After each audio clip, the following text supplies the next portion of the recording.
ఉచిత గ్యాస్ అన్నాడు ఇవ్వలేదు. అదే అరాకొరాకి ఇచ్చాడు. అమ్మఒడి పథకం తీసేసి తల్లికి వందనం పెట్టాడు. అది పిల్లలకి ఎవరికైనా ఇచ్చాడా? ఎవరికి ఇవ్వలేదు. ఫ్రీ బస్ అన్నాడు, ఇచ్చాడా? ఇవ్వలేదు కదా. అదేమిటి జగన్ మాత్రం విమర్శించడు. రోజు జగన్ దేవుళ్ళగా వాళ్ళు కొలుసుకుంటున్నారు. వాళ్ళ విలాసాలకి వినోదాలకి ఖర్చు పెట్టుకుంటున్నాడు. ఎవరి సొమ్ము? ప్రజల సొమ్మే కదా.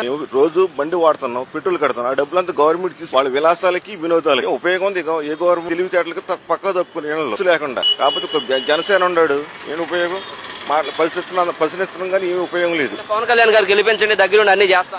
ఏం చేశాడు? వరదలు వచ్చినప్పుడు విజయవాడ కానీ వచ్చాడా? ఆయన వస్తే ఆయన మీద పడతారంట, ఆయనకు ట్రాఫిక్ కంట్రోల్ ఉండదంట. ఏం చేశాడా? చేయలేదు. జగన్ జపం చేసుకుంటే జగన్ నువ్వు అన్నాడు, కుటుంబ పాలన అన్నాడు. వాడు అన్నకి ఇచ్చుకుంటున్నాడు కదా. అటు అన్న పొడి చేశాడా? ఆడికి అసలు కనీసం ఓటు అడగటం చేత కాదు, మాట్లాడటం చేత కాదు. అసలు అనిపిట్టాడు అనమాట. వాడు వేస్ట్. ఒక సినిమా తీసి మొత్తం పోగొట్టుకుంటే ఆత్మహత్య చేసుకునేవాడు జగన్ విమర్శించి స్థాయి ఆడుతూ. చంద్రబాబు ఉన్నాడు, చంద్రగిరిలో ఓడిపోయాడు. ఇప్పుడు పావలాగాడు ఉన్నాడు, వాడు 2 చోట్ల ఓడిపోయాడు కదా.